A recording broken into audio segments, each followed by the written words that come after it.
I started this Charlot Haze project after I recovered from a brain injury from a car crash. A great opportunity for your music to travel. I would have gotten those rights back at some point. I don't think I will now. If you don't get any editorial playlists, like you're not successful or like you're failing, but you're absolutely not. I'm Will Betts, and in this episode we have a guest who wears two hats in the music industry. Charlot Henzen, by day, is the head of sync for Domino Records, and in her spare time she is an artist as well, making synth-pop music under the name Charly Haze. It's a super interesting conversation because Charlot understands what artists need to do from the sync perspective to land their music on TV shows, in films, and in ads. It's a fascinating episode. I hope you enjoy it. Welcome. Thank you for being here today, Charlot Henzen. Thank you for having me. Excellent. So let's jump straight in then. You've got dual paths in your career, shall we say? So yeah, I'm originally from the Netherlands. I moved to the UK 4 years ago. I work as a head of synchronisation for Domino Publishing and the record company as well.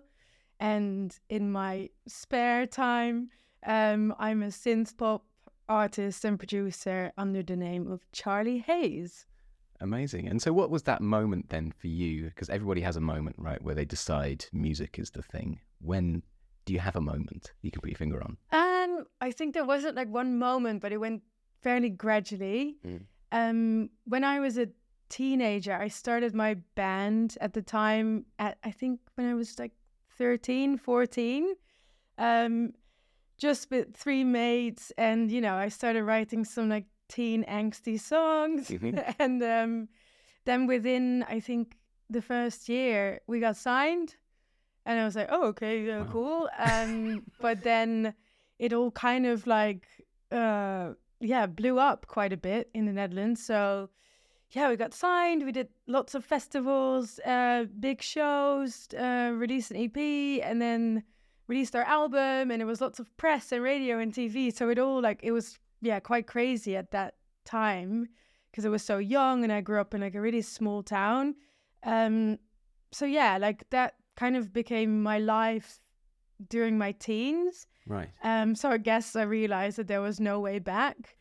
And then by the time I turned 18 and had to go to uni, I think I was not too interested in maybe joining a music academy because I think I was on the one side too scared to fully go for the performance side of things. But at the same time, I always really enjoyed the business side of things. Even at that age, I did all the merchandise. I did all of our admin and all the copyright stuff and contracts. So I decided to study international music management so I could kind of have both. So It was, and I still do in a slightly different balance, but yeah. So, I mean, it sounds like there's a big crossover then between these two worlds that you occupy. So, I mean, how did you find that experience being, on TV, on stage, with big artists? What were the things you kind of learned along that way that inform you now? Well, I guess if I compare it to friends of mine that kind of had that moment a little bit later on, I mean, it has many sides to it because I think I was so young and just quite ignorant that I also really didn't feel any comparisons or I was just well, this is just, my teeny drama songs and apparently people like this. So right. It was quite strange. I'd never been very shy, so I kind of enjoyed it. But I think it was when I got a little bit older, I realized that this wasn't the standard path for any musician. Yeah, no. And then, the band kind of fell apart and I tried continuing without them. And then I was in my kind of early 20s and I had to balance work and studies and paying rent. And then I realized that it was actually not that easy anymore. Right. And I think there was this kind of tipping point where I was you know what, maybe it's just time to focus on the industry thing a little bit more because it might provide me with a bit more stability, financial stability, and takes the pressure off the music, making music side, because I think it became a little less fun at that point. Did this answer your question? Yeah, absolutely. Well, like drifted off a little bit here. It's interesting that you say about, you were saying that the business element of it was also interesting you as you were going through it. You're sort of doing all of this stuff yourself. Like, did you find that was an easy decision then to go, well, okay, the music business is the route I want to take, or could it have gone in some other direction, do you think? I think it was quite an easy decision for me, because it always came quite like naturally to me, and it had something like throughout the years with the band, even because I was so young and I was like a girl in like this whole man's like thing. I thought it was very important that people took me seriously, and I think the more I knew, the more I could be in control of my rights, of my creative decisions, and just kind of make sure that we wouldn't get fucked over. So, I mean, it's a good place to be coming from, basically. So, what did that look like then? What you said? You said rights. You said what exactly were you doing, and what do artists get wrong, do you think, in that sphere? I think generally, especially starting out artists, I think copyrights and like master rights and like royalties, I think that's all very difficult to grasp for people. It is quite abstract. So when I went to uni, for example, I'm really, really glad that like I had to study like intellectual property law and like had to study all the like treaties and stuff. And like, even though I probably don't fully remember like, everything in depth, like working on the copyright side of things now, but also being able to just advise like my musician friends on like, the simplest things, from like, how do you like share rights when maybe you can't afford like a producer, or like what you have to pay attention to, and like if you sign like a deal, like what kind of term will you go for. So it's all those like tiny things that I think I signed. Well, my parents actually had to sign my contracts because I was under 18, but I knew more than them because they're not in music. So I just did all the research and made sure that I didn't let my parents sign something that was bad for us. So what were the things you didn't sign? And what were the clauses you wanted to get changed? Because I think this is something where in the specifics of it, it's going to be quite tricky for people. I think, that was a slightly different time as well. It was kind of the time just before the 360 deals. So I remember... Those being, just for clarity, do you want to just explain what the 360 deals were? Yeah, it's kind of, you get an advance from a label, but they, you have to recoup on like 360 degrees. So they take a cut from your merch, from like your bookings, from like literally anything where you're making a little bit of money, for you to be able to kind of recoup your deal, which can be very positive if there's a lot of money coming in, but it can also be catastrophic because if there's nothing coming in, like, you won't make anything, and you're kind of, held hostage by the big labels. So I think there's a reason why those deals didn't last very long. Yeah. They're not very common anymore. But that was one of the things that like I wouldn't agree to signing, but I also never signed to like this like huge major. I think my first publishing deal, which now I was very aware of, like, but also the terms were more standard around that time. You would sign for like lifetime of copyright, which now, kind of depending on the couple of like parameters, but no one, I think, would sign like a publishing deal for lifetime of copyright. It's more like maybe 20 years, 15, if you're in a better position to negotiate. But obviously we were so young, and like you get a couple of grand as like an advance. You're like, oh my God, we can like, pay for a tour, like pay for the next EP. And like,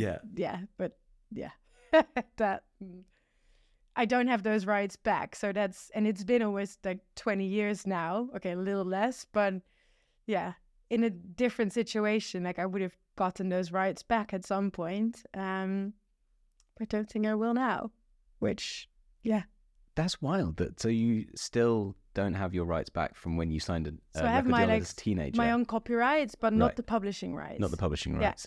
Okay. Yeah. And are there ways that artists can navigate that? I think currently, if you get offered a publishing deal, I mean, always speak to a lawyer. Yeah. If you don't, it's like, oh, no, it's too painful. Lawyers are expensive, but like it will really, really help you. Because there's always like little clauses that you can just, like kind of bring up or bring down like a little bit. And obviously also very much depending on where you sign. There's a lot of like good ones out there as well. Yeah. But you just have to be wary, I guess, and seek like legal aid. Yeah, for sure. Yeah. Solid advice. See a lawyer. So you've had a lot of this experience of being in the business side, understanding the intricacies of contracts. Did you find that ever actually worked its way into the way you approached music making, or is that just a completely separate part of your brain? It's completely separate. Completely separate. Yeah, luckily. And like if I kind of speak to artists or writers about like writing for sync, because obviously everyone wants to get a sync. Of like course. it's great, it's fun, but it's also, quite lucrative. But my advice is always like don't even think about it when you're writing, because I believe that music just needs to come from like your heart and core. Obviously, if you're very productive and you like to do both, that's great. We can always like, there's always a couple of like lyrical themes that you can like consider that are recurring themes in like ads or films or but for me, I just like to stay like far away from it. Maybe the only time I kind of considered it, because I've released a couple of covers, like one from like the 80s. I did The Boys of Summer by Don Henley. And I did some research before, because I wanted to do the song anyways, but when I did the research, I was like, oh, this is great, because there's not really a female sang cover of it. I think Imogen Heap did like a live one. It's just a live recording. And I was like, this could be good, because if there's like this 80s revival like happening in sync, which is happening, especially like dreamy synthy vibes, then if you search on Spotify, you'll find my song, and there's not any other like kind of female dreamy versions. So maybe just in that sense, I was like, ooh, this is nice. But when I like write, I don't really do that. And maybe I should, because maybe it's just like I'm not using this knowledge that I actually have. But I think for me, like writing music is just more like, like an emotional drain. Drainages. But if you're approaching this as more of as a business, if you're thinking of your music as being a product that you're creating and you're looking for gaps in the market, that's a really strong idea to be looking for even cover versions or I mean I think like I probably just don't want to approach it, because it's such like a personal thing, and like I think that's where I kind of keep the things separated. And both, they have so much overlap, but I think in that sense I just kind of want to leave that kind of like untouched by like the business stuff. Fair enough. Yeah. I'm sure your employer will be pleased to hear that. They do admin the rights though, so do they? Good. Yeah. Excellent. So tell me, like in terms of your artist journey, what is the bit that brings you the most joy? Is it the stage? Is it the writing? Is it the recording? Which part of it? Ooh, interesting question. I think different answers for different like periods in my life. I think when I was younger, it was definitely the gigging and just like getting in that sweaty van like every weekend and going to new places. I think now it's mainly been like the writing and the journey towards being able to self-produce, which took me quite a while. But now I've finally released some like self-produced, fully produced stuff, which I'm quite proud of. I did definitely kind of want to work towards like playing live again, because I started this Charlie Haze project after I recovered from a brain injury from a car crash, which took me like 2 years. Wow. So I couldn't work for a while as well. So I had to spend a lot of time at home, and I was like, okay, if I ever get better, how do I kind of want to structure my life? And at that time, before the accident, I was working in sync back in Amsterdam, but like I wasn't releasing any music. So I was kind of really missing that like external, like creative part of me, because I was always writing, but I didn't have like an outlet. So I decided, like, if I get better, which I had no guarantee that was going to happen, then I want to get the fuck out of Amsterdam. That was like I just wanted to kind of start like a new chapter. So I decided to move to London, got my first job here, and I just wrote a lot of new songs like during that recovery. So I just kind of made a pact that I was going to release it and produce it and kind of start that journey and have this happy marriage of doing both. So I think that was the main goal of like starting this project.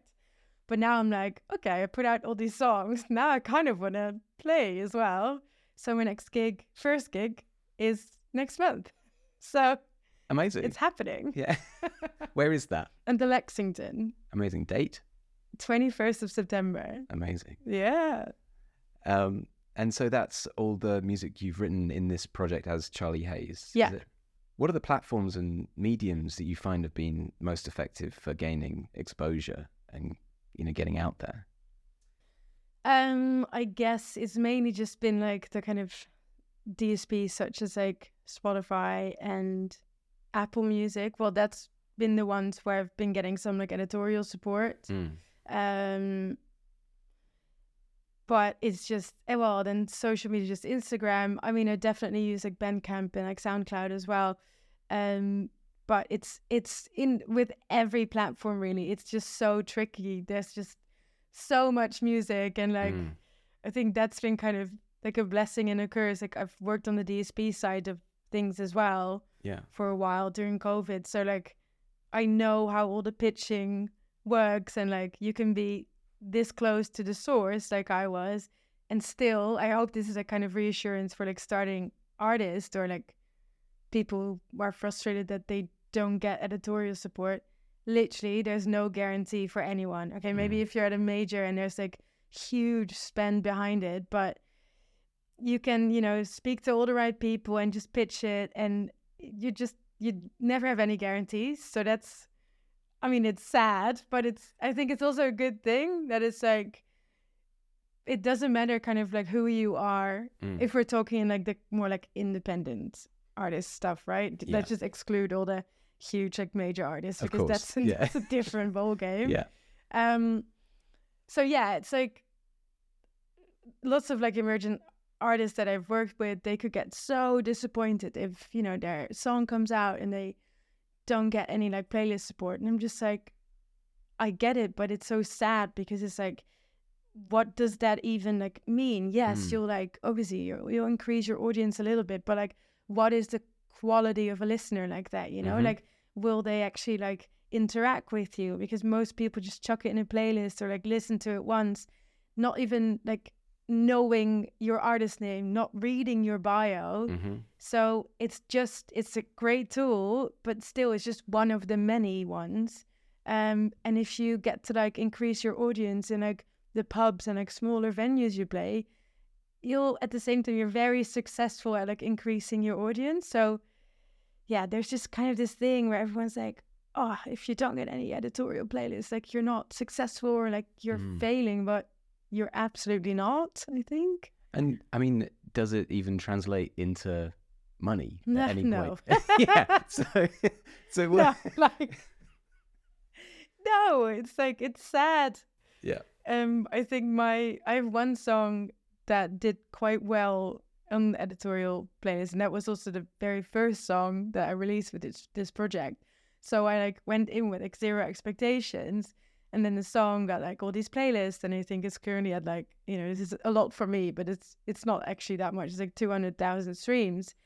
But then you start seeing your like quarterly like royalty statements, and every time I was like, well, I think it's the right choice that I still have a full-time job. It's right, like, yeah. yeah, it's so I just see it as like a great like symbolic kind of thing, but it's yeah, if you have to make a living out of this, it's really hard. And what are those other revenue streams then that people maybe don't know about? Well, I think still like live for a lot of people is good, depending on like how many people you are and like what your, I think, production costs are as well, and like logistics, because international touring has become like a huge problem, and more and more artists, you know, are like no longer touring abroad because it's just impossible. But sync is a very lucrative way of like making money, but I immediately have to say is that like when most artists think about syncs, they think about huge like ad campaigns. But that's like, you know, if you look at like the 2018 like long tail kind of that's like that might happen to an artist like once, maybe twice in their career. And then 80% of the syncs are like either blanket TV placements that are good for exposure but not lucrative, or smaller like online campaigns, or like, you know, luckily there's, especially in the UK, there's a huge like TV output. There's like great series and films being made, and there's amazing music supervisors working those films. So there's a lot of like space for like cool new music to be used. Also for lots of like independent artists. But, you know, for like a TV or film sync, it can be like maybe 2 or 3 grand, which is not a lot, but it helps, I guess. Definitely, yeah, part of the picture. Yeah. And I mean, so explain like I'm 5 then. What is sync? Sync kind of stands for the synchronization between music and moving image. So that could be a song used in TV or film, ads, trailers, games. And that could either be like original, like released music, but there's bespoke music as well, which is more like a work for hire kind of thing. Yeah. And and this is important for artists because it's another revenue stream, but there must be other benefits as well for artists if you land a sync. I mean, it's good exposure, that's for sure. Like, let's say a series like Heartstopper on Netflix. It has like this incredible soundtrack, older songs, newer songs, and like because of Netflix, and there's, I think, like a lot to say about like big like VOD platforms, but for example, we're doing a lot of like placements in like Italian and like Spanish Netflix series that are originally in like Spanish language, but because, you know, it's like worldwide available on Netflix, there's also way more people from like different territories being exposed to that new music. Yeah. So I think especially in like VOD, it's just like a great opportunity for your music to travel and kind of reach new fans across the world. And then potentially capitalizing on that through touring if that blows up. Yeah. Because like with those things, you usually get like, you just get like a fixed fee. Then you obviously get some like royalties on the back end, like your performance royalties, but that's kind of where it stops. But yeah, like in series like I think Sex Education and like Heartstopper and some others, like they're so like well known for like their soundtracks and like even like, you know, it can be like old songs kind of like, you know, being revamped.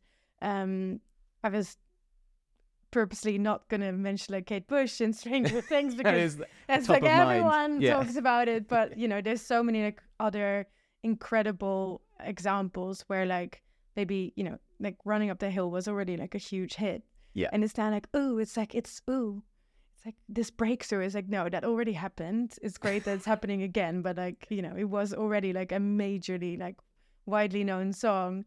So I'm an indie gal, so I'm always really like interested, and I get really excited by these like slightly lesser known like artists that, you know, become huge because a song and like a thing just blows up. I think that's it's fun. So tell me then, what in your opinion is the perfect sync then? Ooh.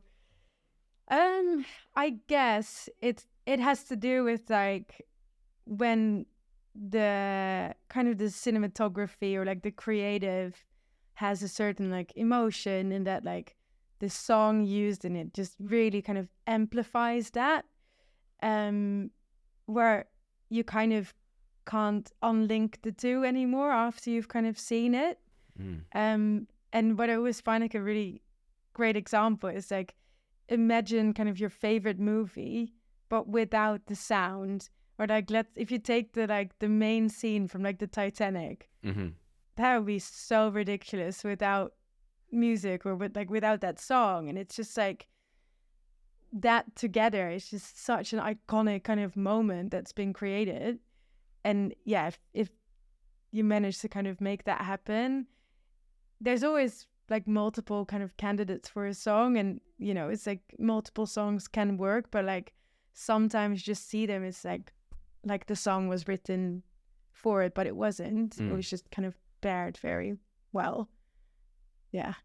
And so in your role then, who are you talking to? What deals are you striking? How do you fit into this picture then? Because yeah, again, I'm an ignoramus. Please explain. And it's a big web of like, yeah. So I obviously rep like both the publishing side as well as the master recording side of everything that's signed to Domino. So we have like a roster of about like, or like a catalog of about like 60,000 songs, about like 2,000 writers, and about a third of that amount is also signed on the label side. Okay. So with that catalog, my team, we work like for the world excluding North America. We have a separate team there. So for every other territory, we speak to broadcasters, to like film, TV people, ad agencies, but a lot of music supervisors who might work. We're kind of like in between seeking like the music solutions for whatever production they're working on. So we're more like the kind of supplier to them. And there's kind of two ways how we work. On the one side, we just receive like licensing requests, like for this ad or like this film, we want to use this title by that artist, this term, this is the media, territory, and the budget. And then, you know, there's some negotiation, and then we come to like a good fee, and then, you know, you handle paperwork, and that's kind of that side. But on the more creative side, we, from the same clients, basically, we receive briefs all the time. So it's like, we're working on the next season of, I don't know, The Crown, and it's set in this kind of like time, and this is what happens to like the characters, and like we're looking for songs that kind of match that.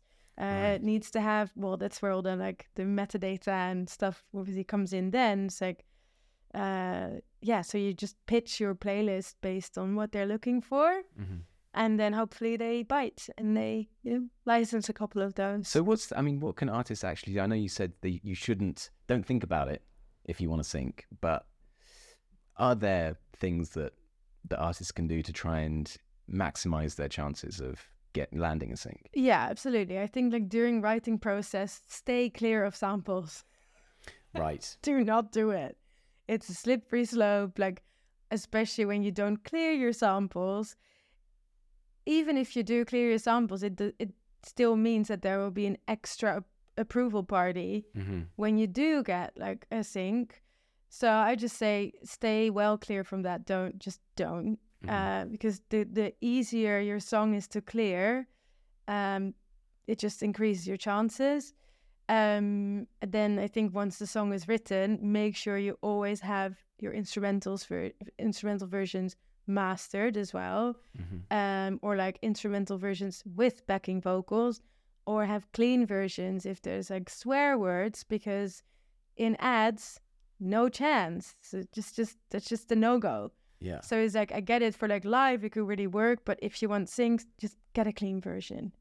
Because, you know, otherwise they'll just go for a different song that doesn't have that. So that's kind of in that phase, I think. And then afterwards, very simple things like, but being overlooked like a lot. It's like how you file name your files, how you organize your files, what platform you use to deliver. Like, don't send WeTransfers that expire. Just, send, I think the kind of industry standard is Disco at the moment, for sync at least. But, there's other ways, even like Google Drive, which is kind of like a foldering system where just all your assets live, all your audio, but WAVs and MP3s that retain the metadata, artwork, lyrics, just everything, clearance info, songwriting info, your PRS registrations. You just need to be organized. Make sure you register everything at PPL, because if you want any TV placements in the UK, they're all blanket license, which means that they don't require like a pre-clearance of your rights. All the broadcasters will just fill out like cue sheets and kind of send that to PPL and just kind of pay out the royalties based on the use. If your song's not on the PPL database, the music supervisor won't use it. You can't. Right. So you just need to register all your stuff like properly, and yeah. And so just a cue sheet being just a list of tracks that appear in a program and the timings at which they happen. Yeah, but that obviously needs to match like your song registration. Otherwise, it can't pay out any royalties. So is it just that it doesn't pay out the royalties, or is it just a complete impediment to it being used in the first place? Is there any kind of pre-checking phase? Yeah, the music supervisors will check it, but if it's not registered, they could do like a direct kind of deal with you, but you don't really want to do that. It also just adds a lot of extra like paperwork and time. So yeah, because obviously you need to register your neighboring rights anyways, not just for the possibility of having TV syncs, but also for any broadcast, or if you get any like radio plays or like other things. So yeah, I guess register everything correctly, PPL, PRS, work out the writing splits with your like band members or like fellow writers, just so the picture is clear. Yeah. So if all of your admin is done and you're unsigned, you've got all of the paperwork in place, what can you do as an artist to try and land a sync? How can you maximize that potential? There's a few different approaches. I think the good thing is that there's, a lot of information lives out there, publicly available for everyone. You just kind of need to know where to look. I think for film and TV, a really good source is IMDb, because you have the full credits, and like in the music credits, you will 99% of the times find the music supervisor. Well, music supervisors, they have LinkedIn, they can be approached. But I think before you reach out, because you have to think of it, you have like kind of one first impression, right? And you want to present your music the best way possible. So I think what you could do is like on IMDb, if you click on like a music supervisor's profile, you can also see like what's in production or like what they're working on, which is always a good moment to kind of reach out to someone, because, if like, I don't know, the season of like Sex Education has just come out, it will probably take another like 2 years until the next season comes out. So they're likely to work on other projects in the meantime. So I'd say research the shows that that your music would fit, but don't just think like, oh, an artist in a similar genre is placed in that series. Really think about like, if you're kind of starting out or like emerging, do they use emerging artists in the show? Because there are many shows where that's the case, and that's intentional because it fits, I don't know, like the kind of script, or like if it's like young people or like coming of age stories. Whereas like, if you make like dance music and you think that because they use lots of like dance music, but maybe from the 90s, released in the 90s, your music is very unlikely to get used because it's just a different era. So I guess besides just thinking of like the kind of sonic match, it's also like why have these songs been chosen? Is it because they were released in a certain time? Is it because there's certain like lyrics? Is it because these are all LGBTQ plus artists that, you know, a lot of like current TV shows like focus on, which is great. So if you're not, then maybe just focus on other series, because that's a space that you might not, you know, belong to. So there's all these things, and like luckily like Variety, for example, and like many, like there's Tune Find, which is a really good website. They, you know, they list like all the music on TV shows or like films, that they talk about it. And, you know, on Variety especially, there's a lot of like interviews with like the music supervisors. So they talk about like why, or like, you know, how they curated like the soundtrack. So I guess that's a really good source. And like it takes a lot of reading and keeping contacts, but it is possible. These people are approachable. Once you get to the point that you do approach them, they do not like lengthy emails. Cut to the chase. Give a couple of examples like why your music would fit, because you have to assume they don't know you, you're not reliable to them yet, so you just have to kind of make a really strong impression and show that you're very organized. So you could be like, hi, we're this band, we're like a 4-piece from here, making music, I don't know, mention your genres, maybe mention like 2 or 3 parallel artists, but in the kind of same realm. No one that's like, if you make pop music, don't mention like Taylor Swift, because it's not like a similar artist to you. Stay, you know, like a bit smaller is better. And then show that you've done your research. I've watched this show, or like this particular season of this show that you've worked on, and I enjoyed it because of this and this. I heard that and that song, which really resonates with our music because we also sing about dolphins, or we also like to, you know, just show that you've, I don't know why I came with this dolphin. Blue Planet, clearly. You know, yeah.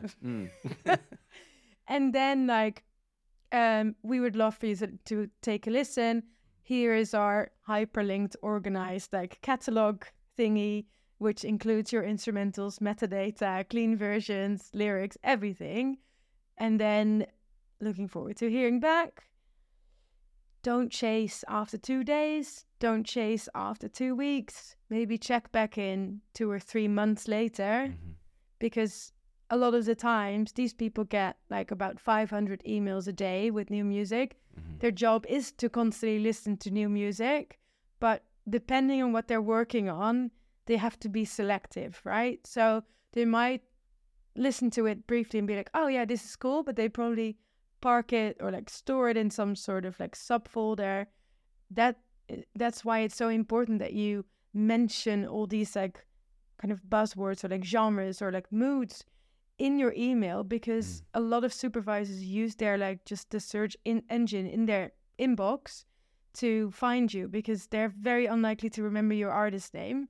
So if they look on like hyperpop, because they're like, I think 3 months ago I got this email from this like hyperpop band from Manchester, can't remember the name, so they just search hyperpop Manchester and your music will pop up. So there's all these like little kind of tricks that just make it easier for you to kind of be found again. Like inbox SEO. Absolutely. Right. Yeah.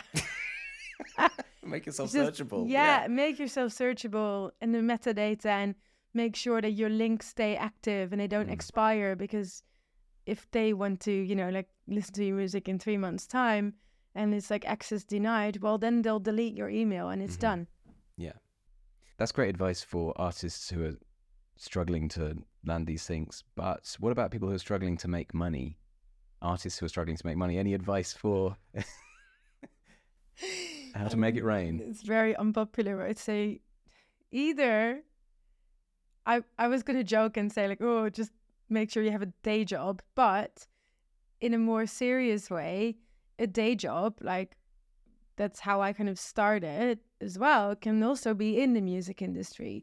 So like if you get like maybe a part-time role or like an assistant role at a label or a publisher, you'll actually just, you don't waste your time, but you actually can spend that time learning about the industry, or like kind of educating yourself, or like, you know, doing these things that will hugely benefit you in your own music stuff, and kind of like learning the business side of things, or like building this network of like music supervisors, and like maybe going to these like networking events where you'll find people. So I'm not saying that everyone who is an artist should work in the music industry, because I think it will make a lot of people unhappy. It's not for everyone, you know. I think working in the music industry and being creative really occupies like both like sides of your brain, and that's a lot. And some people are just better on focusing on one side, so maybe then just, I don't know, do something on the side that just gives you a little bit stability. Because I think if you're financially heavily depending on your art, it just sounds like a pressure cooker, and like I think it will take the fun out of it. And it's about like this longevity, because it's not like you being an artist is not a job. It's like, it's who you are, and you'll have to live with this for like a long time, hopefully. So I think it's better for your probably mental health as well to just kind of try and like take that pressure off, because there is a lot of pressure on it, and just kind of see how you can find a way to have some sort of financial stability that's maybe not depending on your like artistic output. Yeah, it's not maybe not a popular answer, but it's maybe realistic. But also, for those artists who are on the brink of maybe going, I want to maybe I can take this full time. Like, what are some strategies that they might employ to do that? Well, I think tip that scale. When you're at that point that you need like all your time for your artistry, basically, I mean, in most cases, not saying that it's easy, but in most cases, like those people will be signed either to like a label or a publisher, and in those deals you do usually get like an advance. So at least you'll have like, you know, some months, or like it kind of allows you to have that time commitment to your artistry. And then yeah, I guess that's kind of just, yeah, an advance is kind of mainly the way how people can do it. And then obviously just touring, but that can also be really expensive. But if you're alone, it might be, you know, so it just really depends per artist, I think. And on the exposure side then, for people who are struggling to get exposure, and what do you think are the best ways to approach that? I mean, I am a little bit too old for like the TikTok generation, so I can't give too many like insights on that, because that's still quite like new and like hard to grasp for me. Like I'm yeah, just, you know, a couple of years too old for that. But I know that, you know, I think TikTok is kind of the platform where the algorithm is still at this point where you can go viral, and it doesn't have the same like amount of kind of rules yet that like Instagram has at the moment, where it's like, I think on Instagram currently, if you like boost one post or story, like it kind of kicks you out of the algorithm, and like you won't be able to like boost organically anymore. So I think for exposure, what I've learned from working at a label and like with other people, because that's obviously not my like specialism, is that digital marketing is really important. Kind of running ads for your music, boosting the posts that are performing well, and kind of also obviously figuring out what your target audience is and finding ways to reach them. But I mean, I'm glad I don't work in like marketing, because that must be one of the hardest like things. It's like there's so many artists out there, and it's great, but it's so much easier now to kind of have a presence, but it's so much more difficult to kind of stand out. So I mean, I don't think I would be very good at like being a marketeer in music. I think sync is kind of my strong suit. And so then on the you as Charlie Haze, the artist, what are you doing in terms of branding yourself and positioning yourself and understanding who your music is appealing to? What strategies do you employ? I guess like my music is quite like, I wouldn't say niche, but it's like kind of synthy 80s influence, like indie pop. So I don't think I've needed to do like lots of research, but I know exactly kind of where it sits and like what the kind of leading artists in that genre are, what the kind of labels are. Obviously, because I work in sync, I'm very well aware of like what kind of series or like films that type of music has been used in. So, and I think also what's really important is that like your visuals really match your music. So if you look at my socials, like I pay a lot of attention to like kind of a certain like color scheme, and like there needs to be consistency like throughout. I think that's really important, that like if we're talking about like seeing your music like as a brand, that's something I pay a lot of attention to, not just like for marketing purposes, but that's also how I write. Like if I write a song or like if I produce it, like as much as I kind of hear this like soundboard or like kind of sonic landscape, I simultaneously kind of see the colors or like what it looks like. So that's just kind of something that comes quite naturally to me.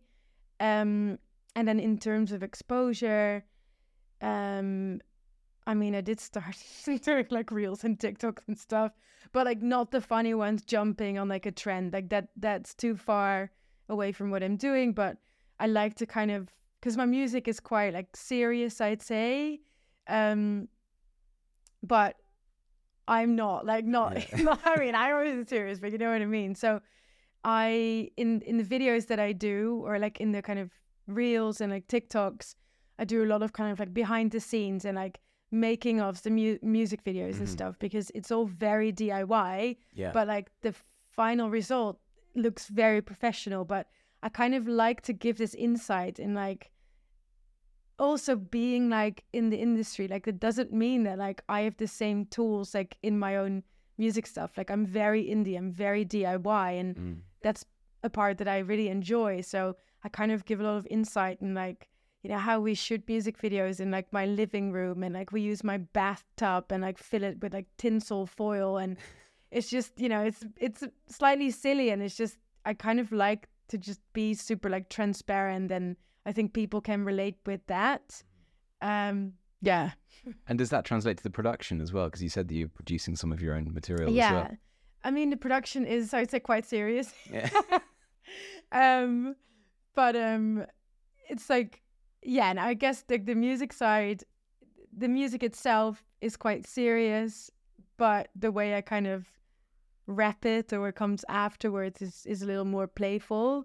But in my production, I kind of, I've been wanting to produce for years, but I just didn't have all the technical skills. Like same with like how I play instruments. Like I've played like keys since I was 6, but like I didn't want to play the piano because I wanted to play the Final Countdown. And so I don't have the, you know, like the proper like pedal techniques and stuff, because I was stubborn, and I always just saw this thing of like a finalized song. So I wanted to make sure that I was good enough at everything so I could either instruct my band or do it myself. So, you know, I taught myself guitar and drums, and it's not like I shouldn't do that like live, but like I can do it well enough to record and like write my parts and produce it.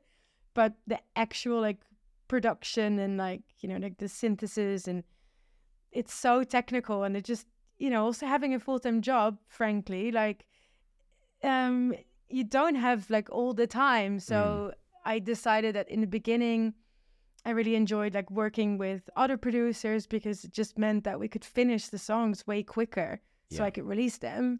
And then over COVID, I took like a production course. So because I had way more free time, I didn't go to like 3 gigs a week or like 2 networking events. So I was like, okay, this is great. Let's like use this time to like learn these skills that I've been wanting to learn.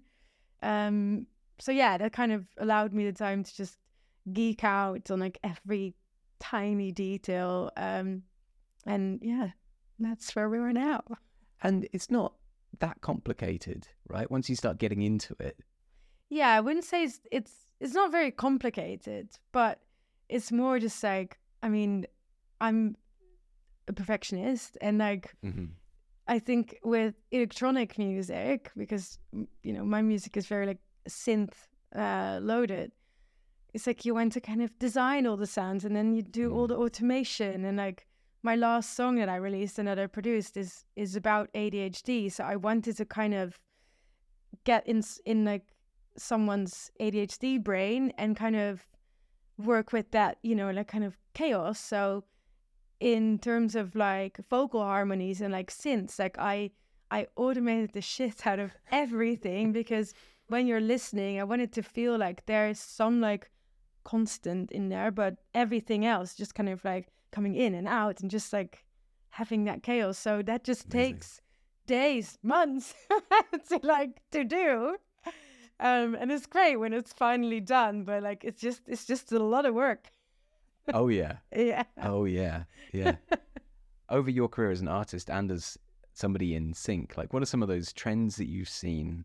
Because I mean, one of them, for instance, like the people getting super involved in producing themselves, for instance, on the artist side. But like, what are other things that you've seen on that front? I think when mainly looking at like trends in sync, I think generally what's probably good for everyone to know is that like the kind of sync world is like a little behind on like what's happening in music now. So it's like I'm just thinking about like we get a lot of like reference songs all the time. I think a couple of like big ones in the past were like Black Skinhead by Kanye, which was this like quite new at the time, but like, and like Run Boy Run by Woodkid. And I think in like the 2 years following after release, they became like the couple of like trending tracks in sync. Yeah. So every brief was like, we want something like that. I think more recently it was like Labyrinth after the success of like Euphoria. Yeah. Everyone wants that kind of vibe. So you'll have these like songs. I think Sophie Tucker had like Best Friend, which was like a huge sync hit at the time. So every song needed like a brass section and a kind of like percussive like and then you'll hear a lot of like sound-alikes like popping up and stuff. Of so course. I think there's always been this like those kind of sonic trends.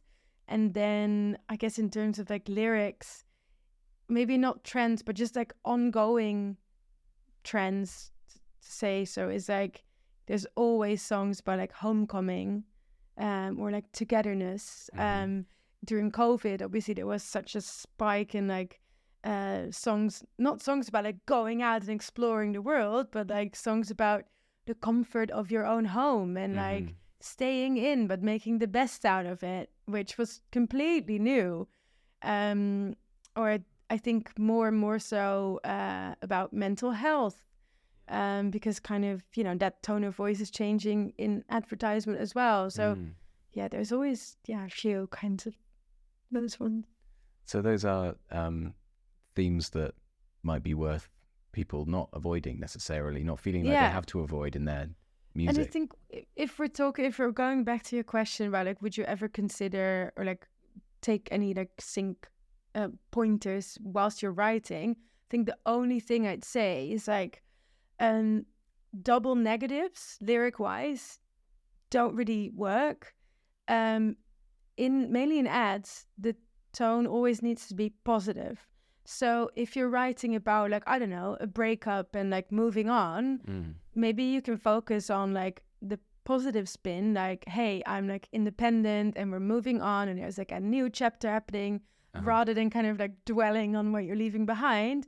Or you could do maybe that in like the verses, but then in the choruses, the punchline is like, I am here, and like that kind of. So that's something that you could keep in mind, because that allows you to still kind of like say what you want to say, but maybe take like a slightly different angle, yet having the same message. So clarity of message is and super positive. important. Positive. Yeah, no like double negatives. So I'm not uninterested would be a terrible lyric. Yes. That's what I'm hearing. Okay, Yes. Great. Or like, there was this song, well, I can't remember now, but there was a song where there was like, it was so catchy. It was such a positive song. I used to work with this song years ago. And it was like, something like a knot whatever. And I was just like, if you could just flip it into like the positive one, this is great. But he didn't want to do that. Fair enough. Yeah, sure, that's art. But then don't expect any things. I'm going to be a genre of artist, and you're going to tell me which show or film or whatever's going on I should be thinking about pitching my music to. Okay. I am a 4-piece indie band from Manchester. We do sort of slightly windswept sounding rock, indie rock, a little bit of slide guitar every so often, not much, but we've got a really great vocalist. We're young, emerging. Okay. I would focus on coming of age series in the north and include some like road trip scenes. It sounds like road music. Okay. I am a London-based rapper, 25 years old. Top boy. I'm a country music. There's banjo. There's a bit of uke. There's a bit of mandolin. There's a lot of us. Focus on the US. There's plenty of like music series around like Nashville or like musicians. And here focus on like kind of cool like nature-y stuff. Nature-y stuff. I mean, obviously, like it all really depends. I guess country is just not very like trending. It's a bit more niche. And I feel like in kind of not road trip, but a kind of like more nature panoramic kind of scenes, that's music that is quite well fitted. You wouldn't really see like big EDM song unless it's like a really weird ass like Chase or something, I guess. Right. Yeah. No, that makes sense. No EDM in Countryfile. So the other one was folk, sort of more British folk music. Great for ads. Okay. Maybe not like more traditional folk, but like more kind of like mainstream middle of the road folk, because usually very like kind of lighthearted, great emotion. Lyrical themes are usually quite like, heartwarming, or like about like togetherness, or like, well, what was it? Edward Sharpe and the Magnetic Zeros, Home, one of the biggest sync songs, which also set like a big kind of precedent for commercial folk music to follow, I think. What am I missing? Are there any other sort of big trends you're seeing music-wise in? Yeah, I think currently, and we do a lot of fashion as well. I think fashion is always great because it's way more quirky and niche, way darker as well. So I'm seeing a lot of kind of that like dark R&B happening at the moment. FKA Twigs is like a big reference. Yeah, I think, The Weeknd has kind of brought back this like kind of dark 80s, retro 80s pop that's therefore quite trending. Yeah, there's a few things. And electronic music? Where's that sitting mostly for you? I mean, on this broad church, right? But Fred again is kind of wanted for everything. We get a lot of Fred again reps. So it's more like the kind of, well, same as like Tourist, or it's like, or I work with George Fitzgerald, for example. So it's kind of that like kind of melancholic yet very emotive dance music that does quite well in sync. In which area specifically? I'd say both in ads as well as TV and film, because it has that kind of like just that emotive kind of vibe. And the good thing about dance music is that it usually has a good drops or like builds and dynamics. And for ads, an ad is usually 15 or 30 seconds. So a lot needs to happen within 15 or 30 seconds. And yeah, compared to other genres, that's usually the case in dance music. Amazing. That was a long answer. It's good. It's a good answer. Amazing. Well, yeah, thank you again for joining us. It's been super interesting. Thank Charlotte you. Henzen. This was Appreciate really it. fun.